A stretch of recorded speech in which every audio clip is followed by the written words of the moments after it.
मध्य प्रदेश के सिवनी में जनगणना कार्य में लापरवाही, शिक्षिका ने अपने बेटे को सौंपा सर्वे का काम, जांच हुई शुरू। मध्य प्रदेश के सिवनी जिले के कानीवाड़ा में जनगणना कार्य में कथित लापरवाही का मामला सामने आया है। आरोप है कि एक शिक्षिका ने स्वयं सर्वे करने की बजाय अपने बेटे को जनगणना का कार्य सौंप दिया। ग्रामीणों के अनुसार जब युवक जनगणना संबंधित जानकारी लेने घर घर पहुंचा तो वह लोगों के सवालों का संतोषजनक जवाब नहीं दे पाया। यहां तक कि जिस वार्ड में वह सर्वे कर रहा था उसका नाम भी नहीं बता सका। सर्वे कर रहे हैं आप? कानीवाड़ा। ये कौन सा नंबर का वार्ड नंबर? वार्ड नंबर नहीं पता। कौन से स्कूल में हैं आप? उर्दू स्कूल। उर्दू स्कूल में क्या है आप उर्दू स्कूल में? मम्मी है, मम्मी बोली आज बिजी थी तो मैं आ गया। मम्मी थी, आप अकेले आए हैं? जी, उनसे कुछ गलती हो रही थी तो उन्होंने मेरे को बता दी थी, मैं आ गया। आप अकेले आए हैं, ठीक है। कब से कर रहे हैं आप सर्वे? मैं अभी आज ही आया। आ जाए हैं। तो मम्मी ने बोली आप कर लो करके? हाँ, 3 घर का बोली कि 3 घर का आप कर लेना। ठीक है। सुबह से लगे हैं आप? नहीं, अभी दूसरा ही घर है, इससे पहले नहीं। ग्रामीणों द्वारा पूछताछ किए जाने पर युवक ने बताया कि उनकी मां शिक्षिका हैं और वह उनकी ओर से सर्वे कार्य कर रहे हैं। मामले की जानकारी सामने आने के बाद ग्रामीणों ने इसकी शिकायत प्रशासन से की है।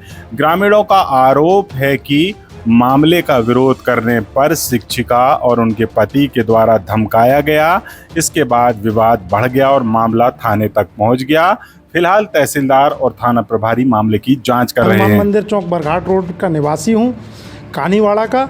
मेरे द्वारा मेरे मकान में जब वो जनगणना के लिए आए, एक शिक्षिका की यहाँ ड्यूटी लगाई गई थी, परंतु शिक्षिका नहीं आई। एक नाबालिग पुत्र आया तो मैंने उससे पूछा कि भाई आप किस बेस में सर्वे कर रहे हैं? तो उन्होंने बोला कि मेरी माँ घर पे है, मैं सर्वे करने आया हूँ। तो मैंने बोला आप सर्वे कैसे कर रहे हैं? तो बोले वो मेरी माँ नहीं आई है, मैं सर्वे कर रहा हूँ। वो शिक्षिका ना आई और उनके सुपुत्र ने पूरा सर्वे किया, पूरे मोहल्ले में सर्वे किया, जबकि उसका कोई अधिकार नहीं बनता। मैं एक जागरूक नागरिक होने के कारण मैंने उसका विरोध किया, उसका वीडियो बनाया, फ़ोटो खींची।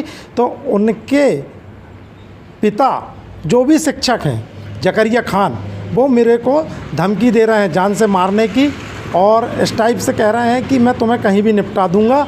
तो इसकी शिकायत मैंने कानीवाड़ा थाने में की है और प्रभारी कलेक्टर महोदय से भी मैंने शिकायत की है और उनसे वार्तालाप की है। उन्होंने भी आश्वासन दिया है, पर अभी तक के कोई भी कार्रवाई नहीं हुई।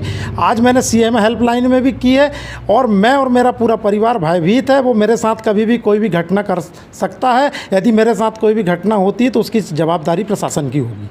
सर, वो ये था कि एक नाबालिग बालक आया था यहाँ जनगणना के लिए, तो उनसे पूछा गया कि आप क्या हो इस पे? तो उन्होंने बताया हमको कि भैया मेरी माँ शिक्षिका है, उनकी जगह मैं आया हूँ। और उनसे कुछ पूछा गया तो उनको ना वार्ड नंबर पता, ना कुछ पता उस आदमी को। और कुछ चर्चा हुई उनसे। जैसे ही हमारे पड़ोसी आए नीचे, संतोष बंदेवार जी, उन्होंने उनसे चर्चा की। तो उनके बाद उनके मम्मी पापा, शिक्षिका और शिक्षक दोनों संतोष भैया को धमकी दे रहे हैं। तो इसकी रिपोर्ट हमने थाने में दर्ज कराई है। एक मतलब प्रगणक जो है, प्रगणक की जगह उसका बेटा जाकर के जहाँ सर्वे का कार्य कर रहा है, तो इसमें अपन सुपरवाइजर से जांच करवा लेते हैं और जो भी नियमानुसार कार्रवाई होगी वो की जाएगी। यही है कि शिक्षक को स्वयं जाना चाहिए जिनकी ड्यूटी लगी है, क्योंकि ट्रेनिंग से लेके हर चीज़ उन्हीं को दी गई है ना। इसमें अपन सुपरवाइजर से एक बार जाँच करा लेते हैं जो उनके साथ लगातार कार्य कर रहे हैं, तो उनके द्वारा किया जा रहा है अथवा नहीं, तो इसमें जो भी नियमानुसार कार्रवाई हुई वो की जाएगी। संतोष बंदेवार जी हैं, कानीवाड़ा निवासी। उन्होंने जनगणना कार्य के दौरान कवरेज करने के दौरान एक शिक्षक द्वारा धमकी दिए जाने के संबंध में आवेदन पत्र प्रस्तुत किया है, जिसकी जांच की जा रही। जांच के उपरांत विधि सम्मत कार्रवाई की जाएगी। अच्छी और सच्ची खबरों के लिए HK न्यूज़ को सब्सक्राइब करें ताकि आने वाला वीडियो आपको आसानी से मिल सके।